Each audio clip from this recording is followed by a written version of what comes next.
Em uma noite escura e chuvosa em uma pequena cidade do interior, o vigia da rua estava fazendo sua ronda habitual, iluminando as ruas com sua lanterna. Ele estava acostumado com a solidão e o silêncio da noite, mas naquela noite específica, algo parecia diferente. Enquanto caminhava pelas ruas principais, Senhor Antônio notou uma figura branca à distância.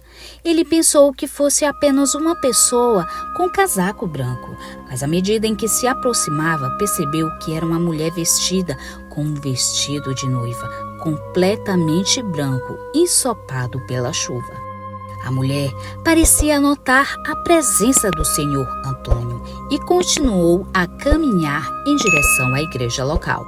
Seu Antônio sentiu um arrepio na espinha e decidiu segui-la, curioso para saber o que estava fazendo ali tão tarde. Ao chegarem na igreja, a porta estava aberta e a noiva entrou. O seu Antônio hesitou por um momento, mas então decidiu entrar também. Dentro da igreja estava escuro e silencioso, exceto pelo som da chuva batendo no telhado. De repente, o seu Antônio ouviu um som de choro vindo do altar. Ele se aproximou e viu a mulher de branco novamente, agora chorando desesperadamente. Seu Antônio tentou falar com ela, mas ela não respondeu. A mulher então se levantou e começou a caminhar em direção a seu Antônio. Ele sentiu um medo intenso e tentou recuar, mas suas pernas estavam paralisadas. A mulher se aproximou dele e seu Antônio viu que seu rosto estava deformado, uma expressão de dor e tristeza. A mulher então sussurrou algo em seu ouvido, que não conseguiu entender, mas então ela simplesmente desapareceu, deixando ele sozinho naquela igreja escura. Seu Antônio saiu da igreja tremendo de medo. Ele não sabia o que havia acontecido, mas sabia que nunca mais seria o mesmo. E ao olhar para trás, ele viu que a igreja estava fechada. A partir daquela noite, ele começou a ter pesadelos e sentiu uma presença maligna o seguindo por toda parte. Anos mais tarde, seu Antônio descobriu que a mulher de branco era o fantasma de uma noiva que havia morrido no dia do seu casamento naquela mesma igreja. E ela estava presa entre o mundo dos vivos e o mundo dos mortos. E seu Antônio havia sido escolhido para ser seu confidente. Mas agora, seu Antônio estava preso também, preso pelo medo e pela tristeza da mulher de branco. Ele sabia que nunca mais seria capaz de escapar daquela maldição.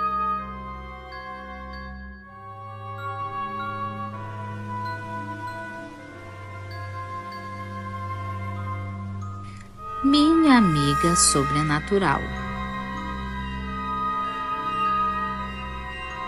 Olá, Cris e amigos do canal. Me chamo Fernanda, moro em Fortaleza, no Ceará. Vou contar algo que me deixa arrepiada até hoje e que essa história mexe ainda muito comigo. Na época da história, nos anos 2000, quando eu tinha em torno de 12 anos, eu tinha uma melhor amiga que se chamava Edna. A gente andava para cima e para baixo, sempre juntas, pois nascemos e crescemos na mesma rua e estudávamos também na mesma escola e até na mesma classe.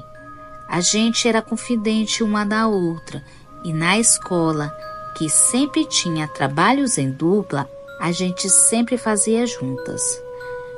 Até que no ano de 2002, quando estávamos quase chegando aos 13 anos, a gente fez uma promessa entre nós de cuidar uma da outra, mesmo distante ou se tivesse com raiva uma da outra. Pois parecia que a nossa amizade era de outras vidas, pois a gente se dava tão bem, tínhamos o mesmo gosto musical, comida, até as roupas a gente combinava de sair parecidas. Uma vez ela foi no centro com sua mãe. pois nosso bairro é bem longe do centro de Fortaleza. Ela até me convidou para ir, mas eu não tinha terminado de fazer minhas obrigações de casa. E como minha mãe trabalhava fora, e se ela chegasse em casa na hora do almoço e não estivesse pronto, eu ia ganhar um carão daqueles. Então não deu para acompanhá-la. Nesse fatídico dia, ela e sua mãe saíram por volta das 8 da manhã. Pegaram um ônibus em direção ao centro de Fortaleza. Porém, entrou 2 ladrões e assaltaram todo o ônibus. Ela estava no fundo e quando o bandido chegou perto dela, ele disse: "Passa o relógio." Mas devido ao nervosismo dela, ela não conseguia tirar o relógio de jeito nenhum. E ele, sem paciência, mandou ela cuidar. Porém, ela ficou sem reação. Então, o bandido, cheio de maldade, atirou na minha amada amiga e fugiu junto com seu comparsa. Quando eu soube dessa tragédia, eu fiquei sem chão. Como assim? A minha melhor amiga não estava mais aqui comigo? E isso me deixou em uma depressão profunda. Precisei procurar ajuda psicológica para poder eu lidar com o luto. Todos os dias eu olhava nossa foto na porta do guarda-roupa e sempre perguntava se ela estava comigo. Porém, eu nunca tive resposta e isso me deixava muito triste. Cris, então os anos se passaram e chegamos em 2007. Eu já estava com meus 17 anos, mas eu era uma moça triste e solitária. Porém, eu trocava mensagens com um rapaz pelo celular. E eu estava apaixonada por ele, apesar de nunca tê-lo visto. Sim, Cris, parece loucura, mas sabe como é adolescente?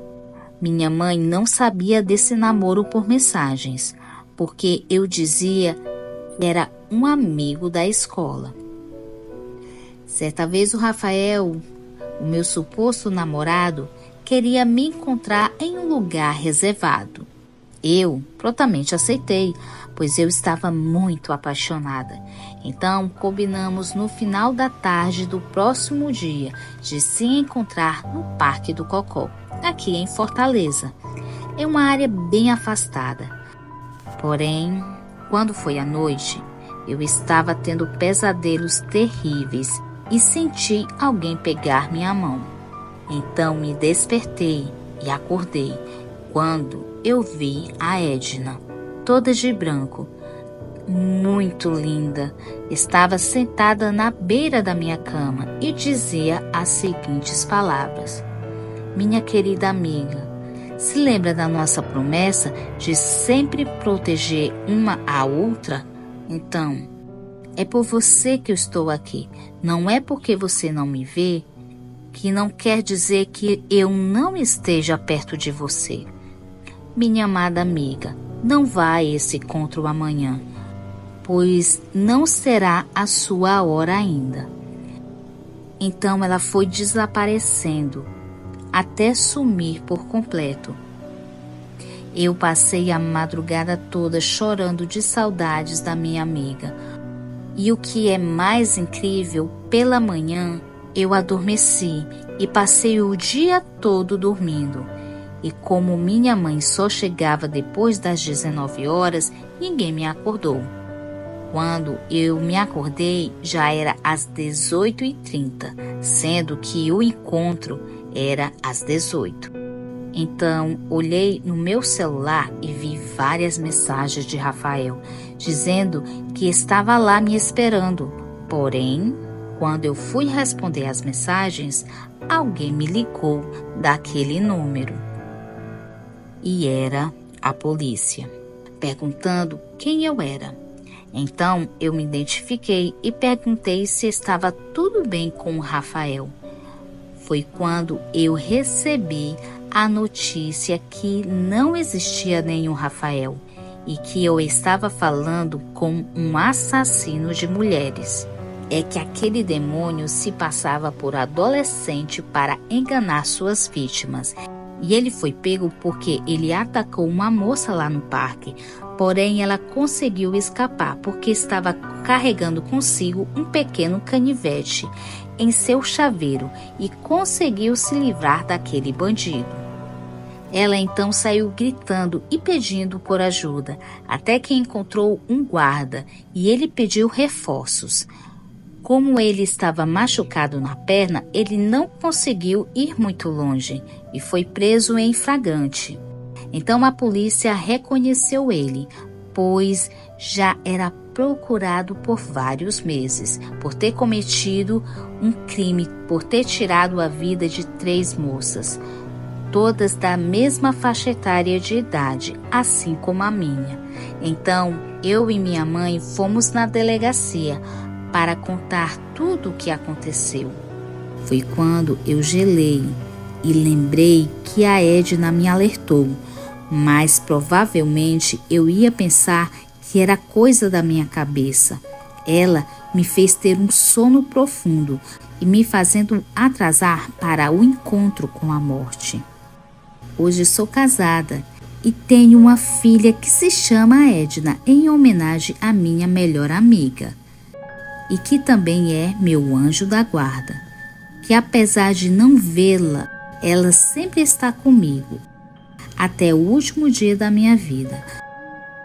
Obrigada, Cris, e a todos, por ter ouvido o meu relato. Até mais.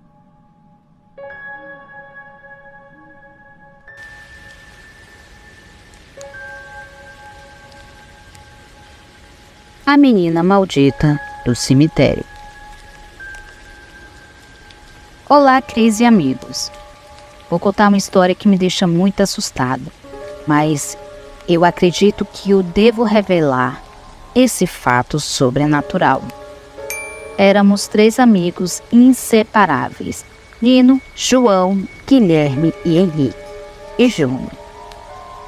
Morávamos em frente a um cemitério da abolição em Fortaleza, aqui no Ceará. Todas as noites, nos encontrávamos na praça para contar histórias e lendas de terror. Era uma noite chuvosa e tortuosa. Um colega chamado Neném começou a contar uma história da menina dos olhos de fogo. Conta a lenda que essa menina vivia aos redores da primeira igreja construída no Meireles, brincando. E para má sorte dela, um belo dia, decidiu entrar na igreja à noite. Onde então, naquele momento, não tinha ninguém. Porém, as velas estavam acesas e de repente sopra um vento muito forte, onde as velas são derrubadas e começa um grande fogo. Os moradores tentaram apagar o fogo, mas sem sucesso. A menina estava toda queimada, mas algo de arrepiar aconteceu. Os olhos da menina estavam em chamas e na época houve uma grande comoção, devido às pessoas associarem a sua morte a ter tentado contra sua própria vida. Coisas estranhas começaram a acontecer depois da morte da jovem. Pessoas começaram a morrer ao redor do cemitério, onde ela foi enterrada. Gatos mortos e nada que estivesse perto daquele local permanecia vivo. O primeiro caso foi de um casal que tinha saído da beira-mar e inventaram entrar no cemitério por curiosidade. Então os jovens começaram a beber bebidas alcoólicas que eles tinham levado e também começaram a fumar cigarro. Eles dois tinham um estilo gótico e gostavam de ficar em sepulturas e mausoléus. Eles ficaram ali por cerca de 1 hora, conversando, fumando e bebendo, até que eles de repente viram uma menina toda queimada, com os olhos de fogo, olhando intensamente para eles. Eles ficaram muito assombrados e saíram em direção à sua casa, pois eles moravam no Castelo Encantado. O casal chegou em casa e o casal contou tudo para seus familiares e amigos, o que tinha acontecido com eles. Porém, ninguém deu atenção ao seu relato.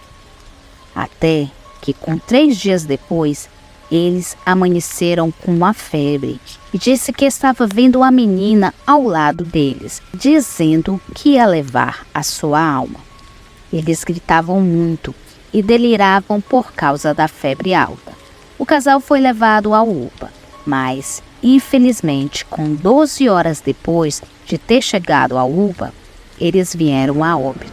E o pior de tudo, falaram que foi ataque cardíaco nos dois. E isso ninguém soube explicar o que realmente aconteceu. Teve outra vez que Júnior ligou várias vezes para seus amigos falando que não conseguia dormir. E que em sua mente, que uma menina aparecia. E ela tinha olhos de fogo e seu corpo estava todo queimado. No dia seguinte, Júnior procurou o padre da paróquia, Nossa Senhora da Saúde, e falou do acontecido. E o padre falou a história verdadeira. Para que aquela coisa deixasse ele em paz, era necessário uma oração de paz, para que o espírito da jovem pudesse descansar. Ao sair da igreja, Júnior depara com a figura da menina com olhos de fogo. Ele fica paralisado. A menina permanecia olhando para Júnior, em cima do túmulo, lá no cemitério. Júnior foi depressa para sua casa e entrou em seu quarto e começou a fazer as suas orações. E pediu perdão pelos moradores do seu bairro por falta de respeito. Às 3 da manhã, Júnior acorda com a visita do espírito da menina. Júnior então lembra das palavras do padre, que era necessário fazer uma oração de libertação. Então Júnior começa a orar bem alto, onde à medida que ele vai rezando, o fogo nos olhos da menina vão apagando. E no final, o espírito da jovem se joga contra a parede, quebrando as luzes e rachando até a parede. Júnior nunca mais viu o espírito da menina, mas a sua vida nunca mais foi a mesma.